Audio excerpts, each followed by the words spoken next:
बदलापुरात एका नेपाळी इसमाचा मृतदेह आढळल्यानंतर पोलिसांनी महिनाभर सखोल तपास करत हा अकस्मात मृत्यू नव्हे तर खून असल्याचं निष्पन्न केलं असून या प्रकरणात एका आरोपीला बेड्या ठोकल्यात। बदलापूर पश्चिमेच्या मांजर्ली परिसरात 18 एप्रिल रोजी बादशाह उर्फ शिवप्रसाद रविदास या नेपाळी इसमाचा मृतदेह आढळून आला होता।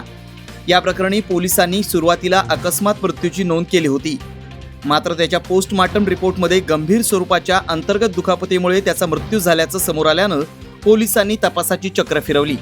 बादशाह यानं 17 एप्रिल रोजी बदलापूर पूर्वेच्या गावदेवी परिसरात एक रिक्षा चोरण्याचा प्रयत्न केला होता। त्यावेळी त्याला काही लोकांनी पकडून मारहाण केली होती।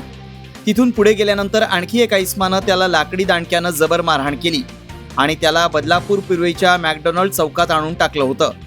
तिथून बादशाह हा चालत चालत बेलवली भुयारी मार्गातून पुढे मांजर्लीतील आमदार कार्यालयापर्यंत गेला आणि तिथेच कोसळून त्याचा मृत्यू झाला अशी माहिती तपासात समोर आली आहे। त्यानुसार बादशाह याला मारहाण करणाऱ्यांचा शोध घेऊन अनिकेत शेलार या 26 वर्षीय तरुणाला अटक करण्यात आली आहे। त्याला 9 मे पर्यंत पोलीस कोठडी सुनावण्यात आली असून मृत बादशाह याला मारहाण करणाऱ्या अन्य आरोपींचा सध्या शोध सुरू असल्याची माहिती बदलापूर पोलिसांनी दिली आहे। मयत बादशाह उर्फ शिवप्रसाद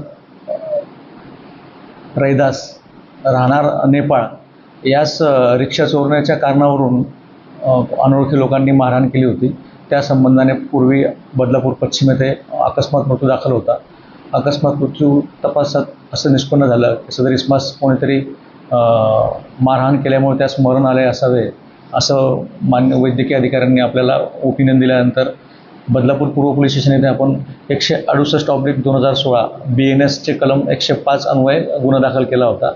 तर त्यास प्रत्यक्षदर्शी साक्षीदार व तांत्रिकदृष्ट्या तपास केल्यानंतर बदलापूर पूर्व येथे राहणारा अनिकेत दिलीप शेलार वय 26 वर्ष राहणार शिवाजी चौक बदलापूर पूर्व याला आपण अटक केलेली आहे व त्याला मान्य न्यायालयाने 9 तारखेपर्यंत पोलीस कस्टडी रिमांड दिलेली आहे। सदर गुन्ह्याचा तपास चालू असून अजून इतर आरोपी निष्पन्न करण्याचे काम चालू आहे।